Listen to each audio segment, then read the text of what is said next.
I held out my hand as a courtesy, nothing more. My suit was old, the cuffs worn thin at the edges, and the badge clipped to my lapel carried no title at all. Vivian Ashcroft looked at my hand, then looked at me the way people look at a man who has wandered into the wrong room by mistake. She did not take it. She said she only shook hands with partners of the company. I lowered my arm without a word. Minutes later, her mother walked in, saw me standing near the door, and asked the room, "Who just insulted our largest partner?" If you enjoy stories where arrogance finally meets its bill, subscribe to the channel and stay until the final handshake. The ballroom on the 18th floor of that Chicago hotel had been built to make people feel either enormous or invisible, and the Ashcroft Strategic Partners Dinner was designed to sort them into the correct category within the first 90 seconds. I knew this because I had been coming to some version of that room for 20 years, and because I understood what the low amber lighting was really for. It flattered watches. It flattered jewelry. It flattered the men who had spent the afternoon being fitted for the exact drape of a shoulder. There were 9 tables in that room, and the contracts represented by the people sitting at them ran into the hundreds of millions of dollars, though nobody said so out loud, because saying it would have been vulgar and unnecessary. Everyone already knew. I arrived alone, which I always did. My daughter Sadie had a chemistry exam in the morning and had asked me, with the particular scorn a 15-year-old reserves for a father in formal wear, whether I was going to a funeral. I told her I would call when I got home. Then I drove my 4-year-old sport utility into a valet line stacked with vehicles that cost more than the house I grew up in, handed over my keys, and carried my old leather briefcase through a set of glass doors that reflected everything about me the room would later hold against me. I do not dress to be seen. I learned a long time ago that a man who needs to be recognized in a room has already handed away the only advantage worth keeping in it. The trouble at the registration table was small and entirely understandable. My name sat on a private list Eleanor Ashcroft had written herself, and that list had never been merged with the master file Vivian's office had prepared. The young woman at the table searched twice, apologized 3 times, and finally printed me a badge that read only my name and the word guest. No title, no company. She winced when she handed it to me, as though she had just given me a parking ticket. I told her it was fine, and I meant it. A badge is a piece of cardstock with adhesive on the back. It has never once told anyone the truth about the person wearing it, and the people who believe otherwise reveal themselves quickly. An event coordinator named Ruth had worked Ashcroft functions for 11 years, and she found me near the coat check with the delight of someone spotting a familiar face in an airport. She asked about Sadie by name. She asked whether the girl had made the varsity swim team after all, and whether the tutoring had helped, and I told her it had, mostly, and that the tutoring had helped my nerves more than my daughter's grades. Ruth laughed at that. She remembered the year my wife died because she had sent flowers, and neither of us mentioned it, which is its own kind of intimacy. We talked for perhaps 2 minutes. Across the room, without either of us noticing, the new chief executive of Ashcroft Industries watched a man in a worn suit chatting comfortably with the hired help and drew a conclusion.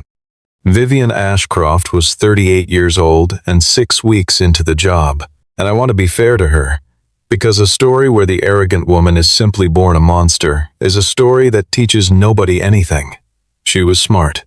She had earned 2 degrees, run a division well, and survived a board that had questioned whether the daughter could carry the name. She had also spent her entire life in rooms where the surname Ashcroft opened the door before her knuckles ever reached it, and that does something to a person's eyes. It teaches them that value is a thing you can see.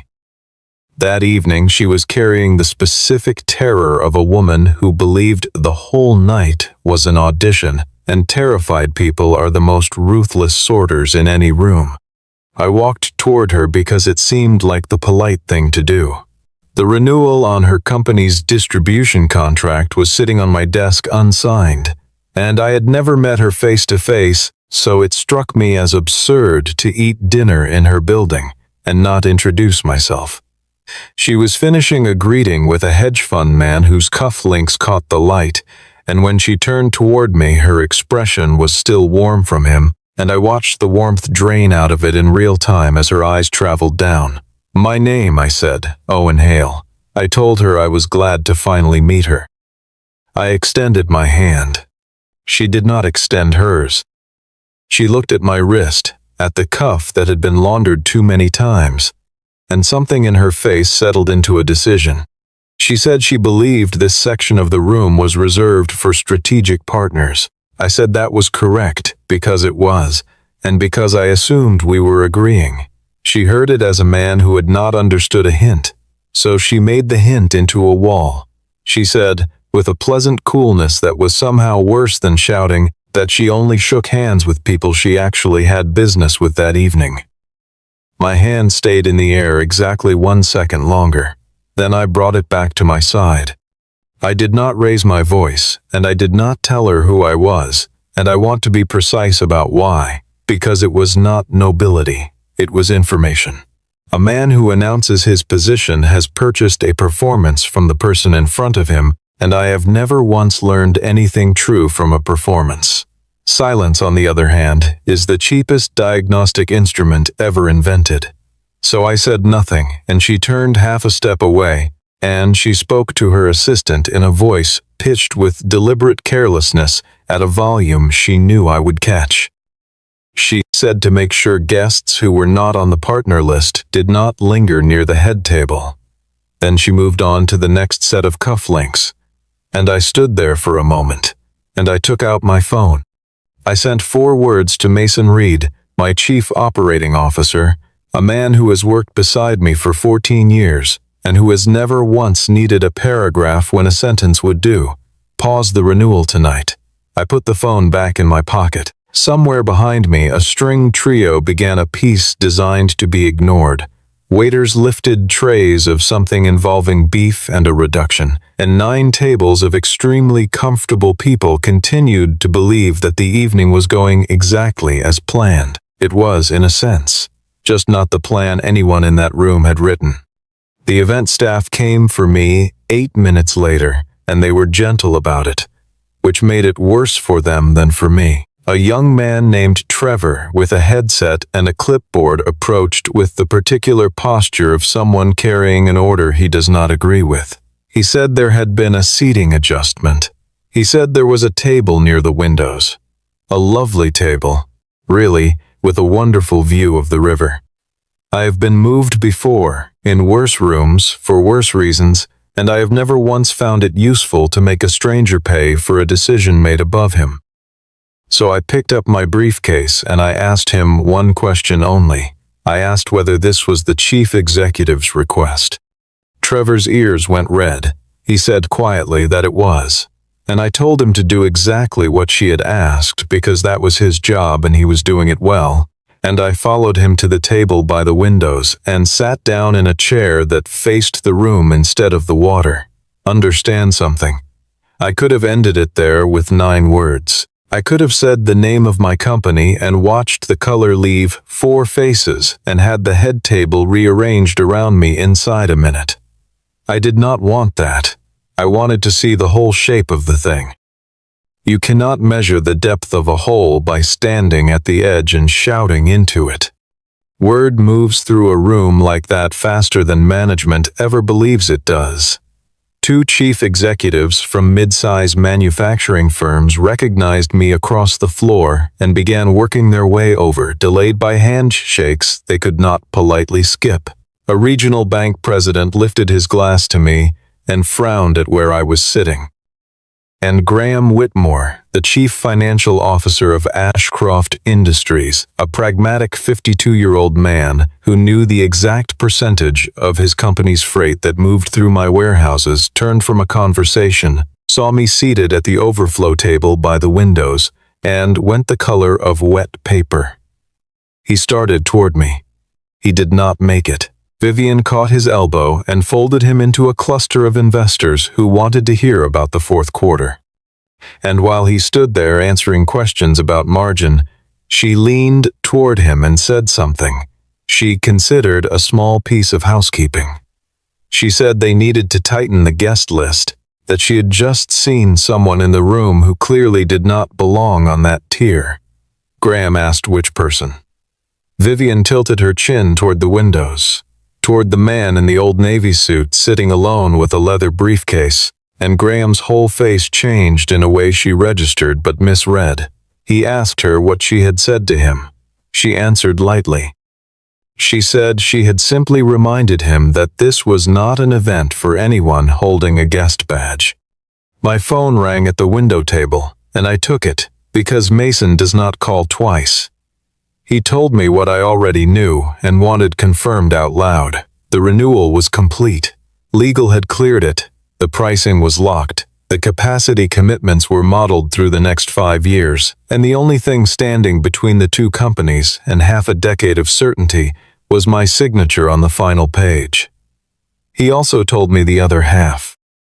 If I did not sign, the exclusivity clause lapsed within days, and the capacity I had been holding open would become available to anyone who wanted to bid on it. There were, he said carefully, people who wanted to bid on it. Mason asked what had happened. I told him I wanted to reassess leadership risk on the Ashcroft side. He was quiet for a moment because in 14 years I have used that phrase exactly twice, and both times a company we walked away from later did something expensive and public. I want to be extremely clear about what I was doing because it would be easy and false to say. I paused a 9-figure agreement because a woman would not shake my hand. A handshake is a gesture. It has no value on any balance sheet I have ever read. But the reasoning behind the refusal has enormous value, because it tells you how a person allocates attention, and attention is what a chief executive is actually paid for. Here is what her refusal told me. She had, in under 4 seconds, assessed a stranger using the fabric of his cuff, the blankness of his badge, and the fact that he had been talking warmly to an event coordinator, and from that she had concluded he was not worth the 90 seconds it would cost to find out who he was. Multiply that habit by 1,000 decisions a quarter. Apply it to a warehouse manager who sees a safety problem, a small vendor with a better price, a junior analyst who noticed something in the numbers. I was about to commit 5 years of my company's trucks, buildings, people, and reputation into the hands of that instinct. The handshake cost me nothing. The instinct could cost me everything. Graham finally broke free near the end of the cocktail hour, and he did not come to me first, which was the correct call. He found Vivian by the bar, took her by the arm in a way that startled her, and lowered his voice to something almost inaudible. He asked her whether she knew who Owen Hale was. She looked at him with mild irritation, the way you look at a man who has interrupted you for a rounding error, and she said no. She said she did not think it mattered. And Graham Whitmore, Chief Financial Officer, 30-year veteran, looked at his new chief executive and said, "It is about to matter a great deal." The doors at the north end of the ballroom opened at 8 o'clock, and I did not need to turn around to know who had arrived, because I could hear it happening. Conversation did not stop. It changed pitch. 60 separate discussions adjusted themselves half a tone, the way a crowd shifts when weather is coming, and a path opened across the carpet without anyone appearing to move. Eleanor Ashcroft was 66 years old, 5'4", dressed in charcoal with no jewelry except her wedding ring, and she had never in her life raised her voice to make a room listen. She had run that company for 22 years. She was now chairman emeritus, which everyone in the industry understood to be a word rather than a reduction. She crossed the entire ballroom to reach me, and she did not hurry, which meant everyone had time to watch her do it. In front of her daughter, in front of a hedge fund manager, in front of 2 board members and a woman from the governor's office, Eleanor Ashcroft put out her hand first and said my name. She said, "Owen." She said she had assumed I would be sitting with them. I took her hand and told her it was good to see her. That was all either of us said, and it was more than enough, because everyone in a 15-foot radius had watched the chief executive of that company refuse the same hand 90 minutes earlier, and the arithmetic of the room began to change. Eleanor looked at my badge. She read the word guest, and she read the absence of everything else, and then she looked at the table I had been placed at, and at the head table across the room, and she did the geometry in silence. That silence lasted perhaps 5 seconds, and it emptied the air out of a 50-foot radius. She turned to the coordinator with the clipboard and asked, without heat, why Mr. Hale was not seated at the head table. Nobody answered. Trevor looked at his shoes. Ruth looked at Vivian.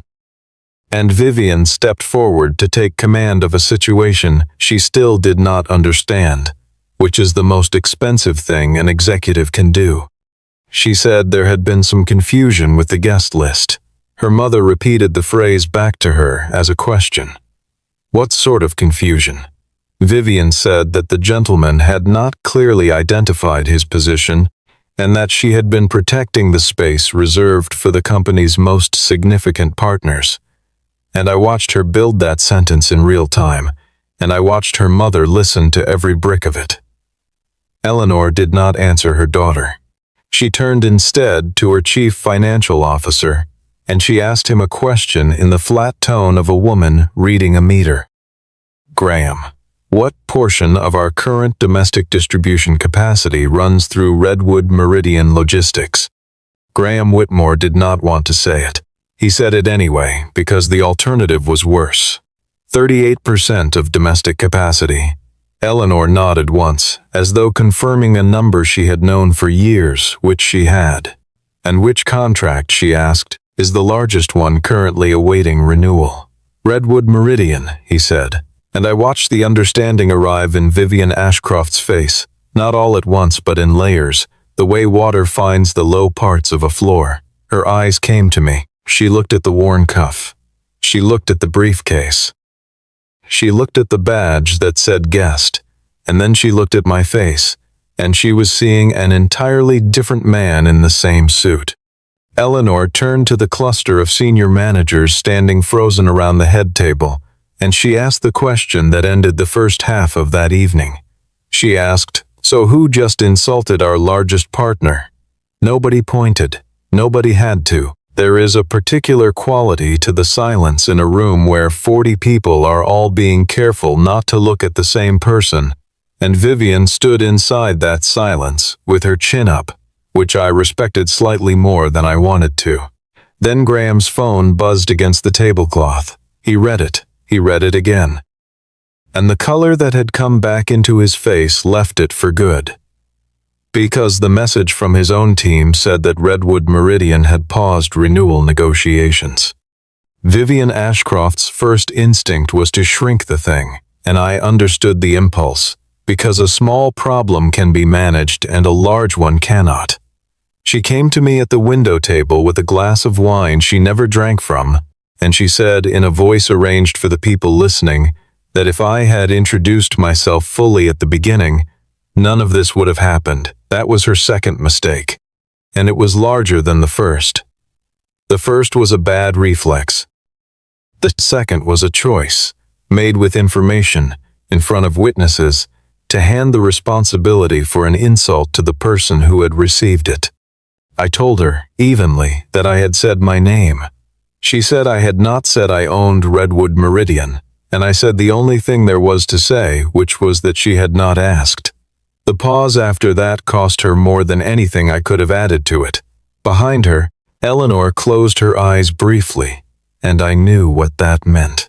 She had been hoping her daughter would arrive at the correct lesson on her own, and she had just watched her arrive at a different one. Vivian believed the unfortunate part of the evening was that she had insulted somebody powerful. That is not a lesson. That is a strategy for insulting more carefully next time. So I asked her the only question I actually cared about.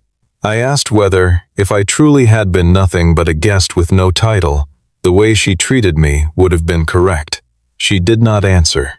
She opened her mouth and found nothing in it. Two servers near the bar were watching us with an intensity they were trying to hide, and one of them, a woman of about 60 who had refilled water glasses at that hotel for 2 decades, was looking at Vivian with an expression I recognized and hoped Vivian would remember later.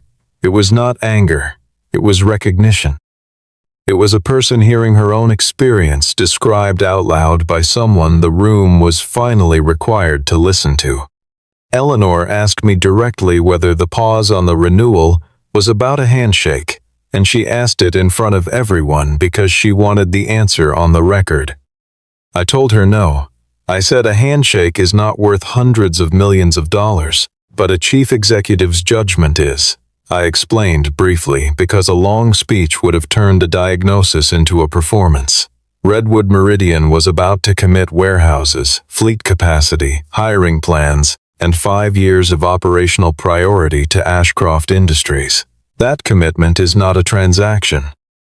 It is a bet on the quality of the decisions the other company will make when nobody is watching, and I had just been shown one of those decisions. Eleanor asked me what I needed in order to continue negotiating, and she asked it plainly, the way she has always negotiated, which is why I have done business with her for 11 years. I told her the truth. Tonight, nothing. I said I wanted to see what happened in that room once the people in it stopped believing I was the most important person standing in it. She held my eyes for a moment, and then she nodded. One time, because she understood exactly what I had asked for, and she knew it was not cruelty. Then I picked up my briefcase, and I walked back to the table by the windows, and I sat down again in the seat I had been assigned. The emergency meeting convened at 7 the next morning in the Ashcroft Boardroom, 31 floors above the river, and nobody in it raised their voice, which is what made it unbearable for the woman at the head of the table. Fury is survivable. Arithmetic is not. Graham Whitmore had been awake since 3 assembling a 5-page document, and he read it out in the tone of a man delivering a weather report about a storm already over the house. If the Redwood Meridian renewal did not close, Ashcroft Industries would lose priority allocation at 11 distribution centers, including the 2 that fed the entire western corridor. The spring product launch, 18 months in development, would slip by a minimum of 1 quarter. Vivian said the thing that people say when they cannot yet accept the shape of a mistake. She said that Owen Hale was using leverage to force an apology out of her, that this was a man enjoying the sensation of making a chief executive grovel, and that she would not run a 15,000-employee company at the emotional convenience of a vendor. And Graham Whitmore, who had spent 6 weeks agreeing with everything she said, put down his pages and contradicted her for the first time. He said, "He has not asked you for anything." That sentence went around the table twice. Because that was the truly frightening part, and everyone there was senior enough to feel it. I had not demanded money. I had not demanded a public apology, a concession, a price adjustment, or a resignation. I had not threatened anyone. I had simply stopped, in the way a man stops when he is walking down a corridor and hears something structural, and the absence of a demand meant there was nothing anyone could pay to make it go away. You cannot negotiate with a question. And the question I had left in the middle of that boardroom table was whether Vivian Ashcroft was a person to whom you would responsibly commit 5 years, and the only people who could answer it were sitting in that room. So the board began to ask it. A director named Harold Voss, who had sat on that board since before Vivian finished graduate school, took off his glasses and asked her the question that would follow her for the rest of the year. He asked, if Mr. Hale had not been our largest partner, would you be apologizing at all? She started to answer 3 times. The first attempt was about standards for guest lists. The second was about the pressures of a launch event under media scrutiny. The third simply stopped, unfinished in the middle of a clause, and the honest silence that replaced it was the most credible thing she had said in 2 days. Eleanor Ashcroft, sitting 3 seats down as chairman emeritus with no operational authority whatsoever, did not defend her daughter, and I am told the room noticed. Instead, she told a story, briefly, in about 90 seconds. 5 years earlier, Ashcroft Industries had faced a distribution crisis when its previous logistics partner failed inside a single quarter. The company was exposed, publicly, at the worst possible moment, and every large freight operation in the country understood the position perfectly. 3 of them came to Eleanor with pricing that would have cost Ashcroft its margin for 2 years. 1 did not. That one, she said, sent a man in a plain suit who proposed a structure that let both companies survive intact. Because Vivian understood, finally, in that specific and humiliating way that no advisor can arrange for you, that the man whose hand she had refused in front of her investors was one of the reasons the empire she now ran had survived long enough for her to inherit the chair. She had built her entire identity around proving she was more than her mother's daughter, and she had spent her first 6 weeks in the seat unknowingly demonstrating that she had never bothered to learn who had held the walls up. I did not know any of this while it happened. Mason told me later, because Graham told Mason, because that is how information actually moves. Then Graham turned to the last page, and he said there was one more item the board needed before it adjourned. Redwood Meridian had received a formal approach from Blackwell Continental. Blackwell was Ashcroft's largest competitor, a company that had spent 3 years trying and failing to build the distribution density we had already finished building, and their proposal was straightforward. If the Ashcroft exclusivity lapsed, Blackwell would take the uncommitted capacity, all of it at a premium on a 5-year term. Vivian Ashcroft had spent the meeting angry and controlled and defensive. This is the moment, I am told, she went pale, because this was the moment the problem stopped being about her and started being about the company. Ashcroft requested a formal meeting, and I agreed with one adjustment. We would not hold it at their headquarters. I invited them to ours, in an industrial park 40 minutes west of the city, and I want to be honest that the choice was not entirely innocent. There is no marble in our building. There is no water feature in the lobby, no art collection, no attendant offering espresso from a machine that cost more than a delivery van. The floors are sealed concrete. The conference room table is laminate, and there is a coffee ring near the north end that has been there since 2019 because nobody has ever considered it worth the expense of a new table. What we do have is a wall. It runs 60 feet along the operations floor, it is made of screens, and it shows every active movement in the network in real time. 4,112 shipments were live on the board the morning they came, spread across 31 states, 42 facilities, and 1,900 vehicles, with fill rates and dwell times updating every 11 seconds. Vivian Ashcroft walked out of a freight elevator in a suit worth more than my car and stopped in front of that wall, and she stood there for a long time without speaking. And I let her, because there was nothing I could have said that the board said better. And then I did not squeeze. I want that on the record, because everyone in that room expected me to, and because the expectation itself tells you something about how business is usually conducted. I did not raise the rate. I did not add a penalty tier or demand the launch volumes at a premium or ask for the concessions Mason had prepared 3 versions of. Taking money from a company at the exact moment it cannot refuse is not shrewdness. It is a decision to become the kind of partner I spent 20 years trying not to be. So instead of a price, I put 3 items on the table, and I asked them to be solved. The first was governance. Decisions affecting strategic partners could not rest on the personal impression of a single executive on a single evening, and there needed to be a documented process that made that structurally difficult. The second was the treatment of staff and vendors. No employee, contractor, or guest of Ashcroft Industries should be diminished on the basis of the title printed on a badge, and there needed to be a channel where that behavior went somewhere other than a shrug. The third was accountability, and it was the only one that could not be delegated. Vivian would need to acknowledge that the problem was not that she had failed to recognize me, but how she treated a man she had concluded was unimportant. She reacted, and I expected her to. She said this was interference in how she ran her own company, that a supplier does not get to write culture policy for a corporation with 15,000 employees, and that if this was the price of a renewal, then the price was too high.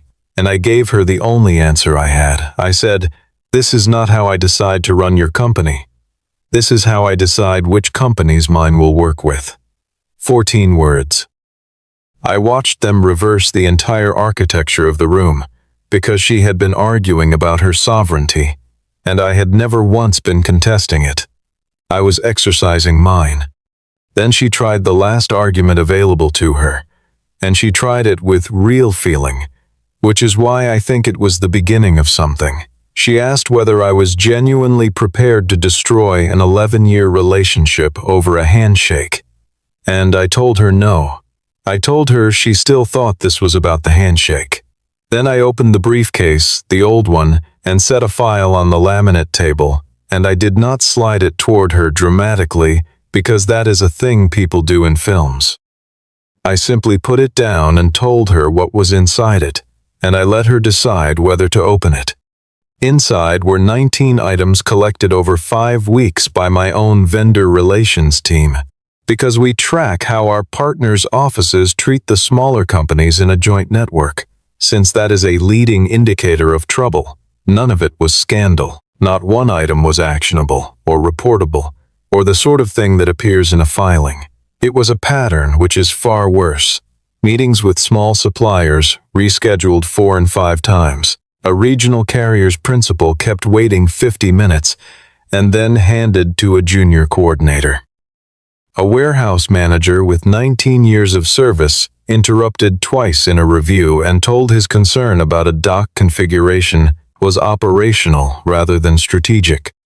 I told her I would sign the renewal if her board could demonstrate that this was not the culture Ashcroft Industries intended to build. Not promise, demonstrate. She asked what happened if they did not, and she asked it steadily, and I appreciated that she did not flinch from the question. I closed the file, put it back in the briefcase, and told her Blackwell Continental expected my answer on Monday. Then I walked her and her chief financial officer out past the wall of screens and shook Graham's hand at the elevator and did not shake hers because she did not offer it, and because that was not the moment for it anyway. She went back downtown furious, and she went to her mother's office, and by every account that conversation was the hinge on which the entire thing turned. She accused Eleanor of humiliating her in front of her own investors and her own board, of crossing an entire ballroom to shake a man's hand as a piece of theater aimed at her daughter. Eleanor let her finish. She did not defend herself, which was the correct instrument, and then she asked one question. She asked, "Who do you think humiliated you? Me or Owen, or the words that came out of your own mouth?" And then she waited. And the waiting is what did it. What came out of Vivian after that was not about the contract at all.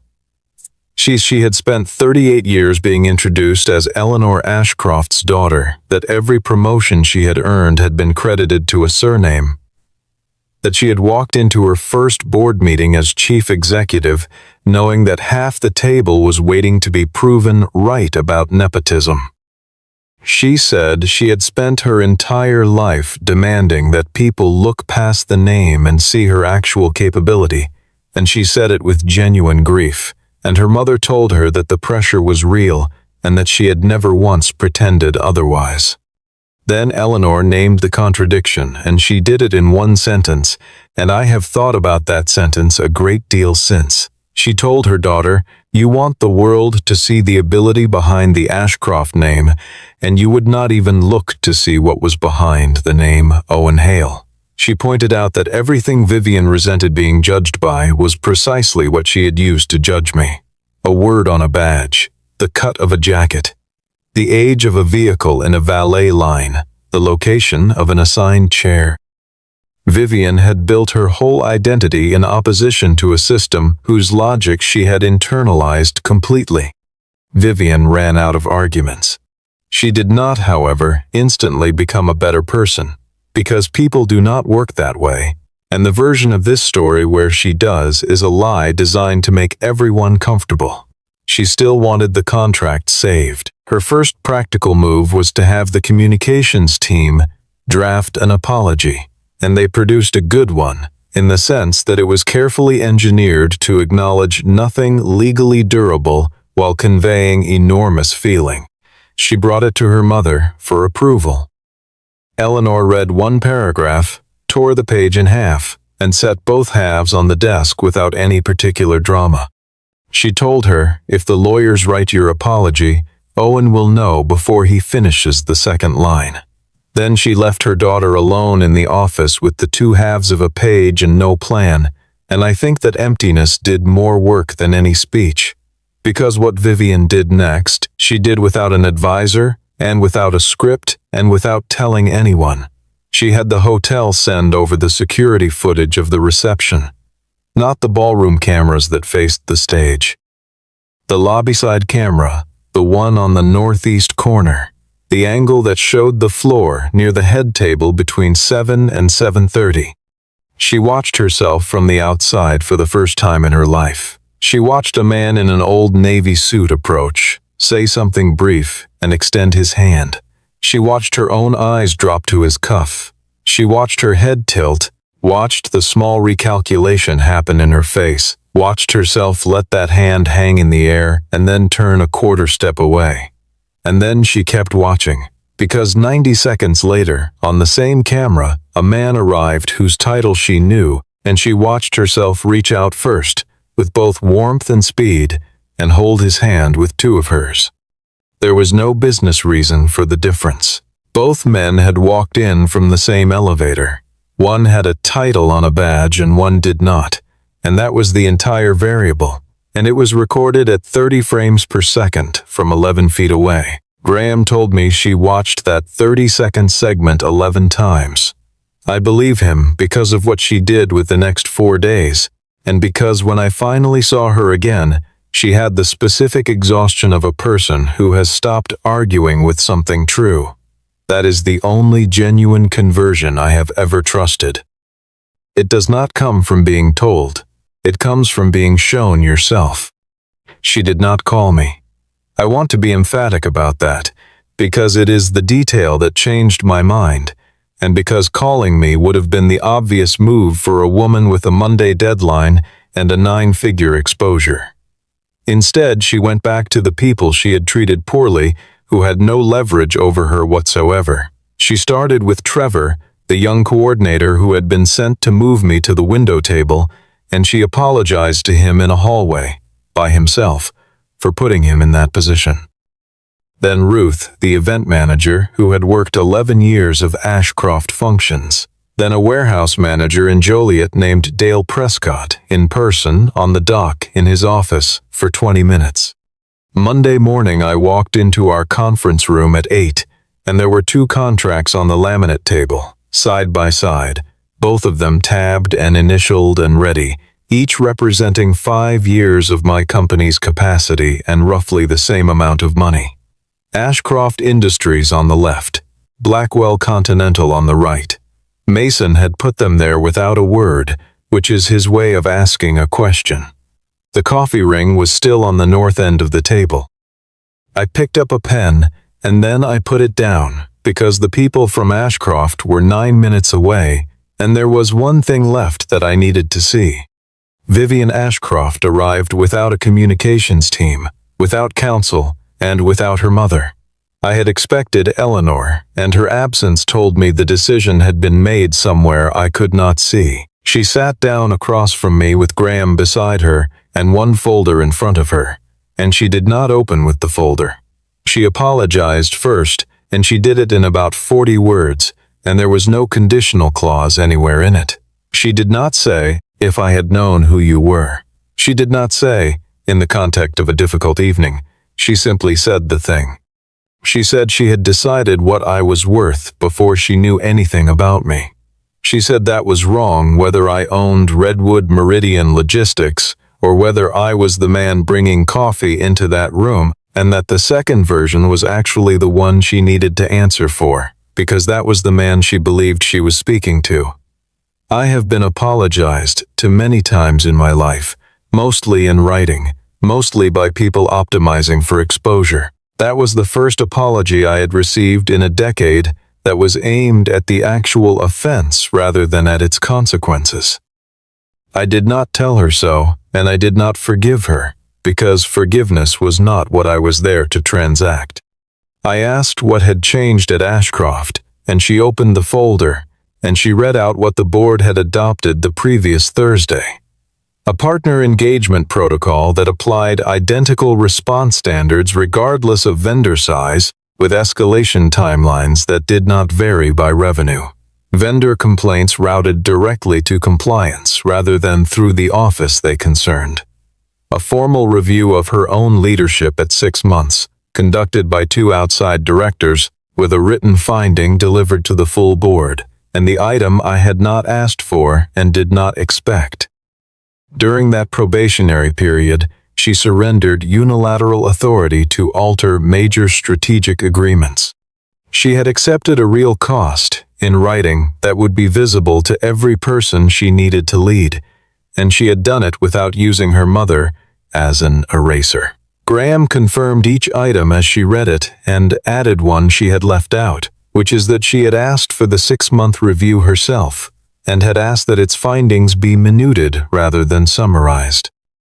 I looked at Vivian Ashcroft for a while, and I thought about the woman in the ballroom who had looked at my cuff and made her arithmetic in 4 seconds. And I decided that people are not fixed, but they are not weightless either. She had put something heavy on her own side of the scale. I moved the Blackwell Continental contract to the far end of the table.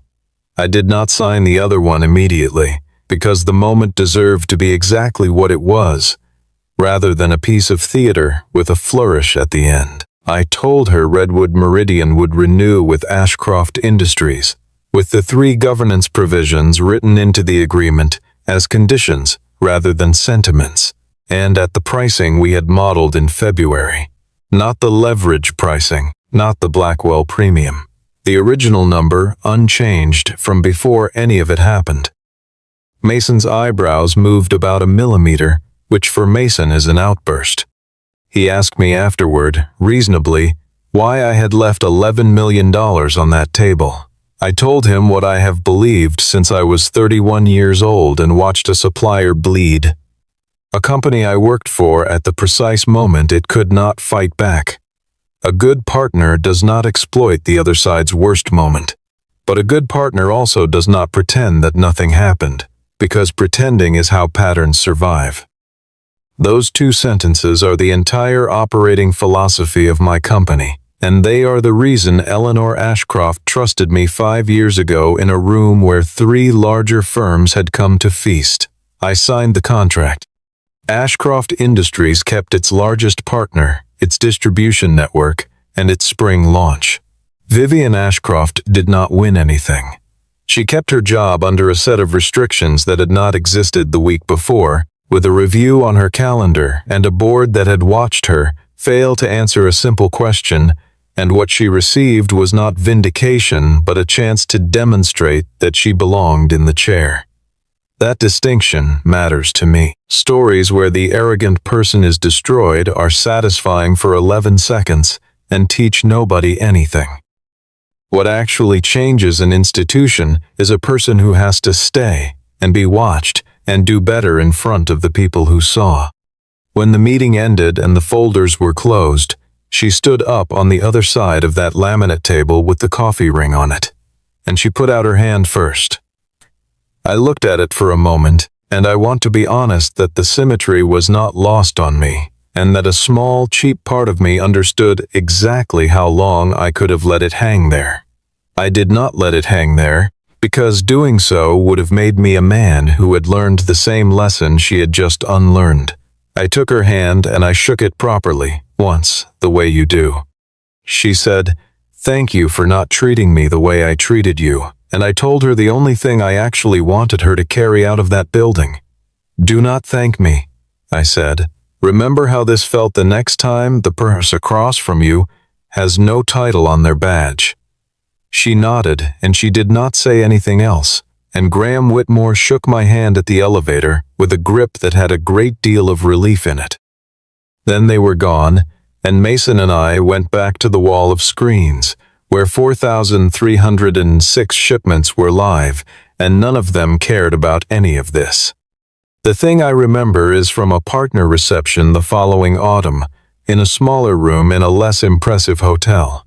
An older warehouse supervisor from the Joliet facility wandered into the executive section by mistake, holding a badge someone had handed him at the wrong table, plainly aware within 4 seconds that he had crossed a line nobody had drawn on the floor.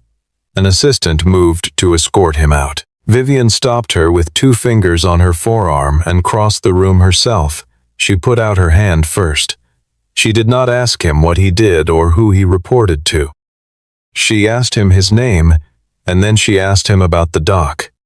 Eleanor Ashcroft was standing near the windows and saw all of it and said nothing at all, which, from Eleanor, is the loudest available form of approval. I was there too, holding a glass of soda water I had no intention of finishing. I smiled slightly and turned back to the conversation I was having with a regional carrier about refrigeration capacity, because acknowledging the moment would have converted it into a performance, and I have spent my whole career trying to keep the difference between those two things clear. Nobody mentioned the dinner from the previous year. There was no reason to. It had already done all the work it was ever going to do. Because the lesson was never be careful. The man you insult might turn out to be rich. That version keeps the whole broken machine running. It just adds a step where you check the value of a person before you decide how much of yourself to spend on them.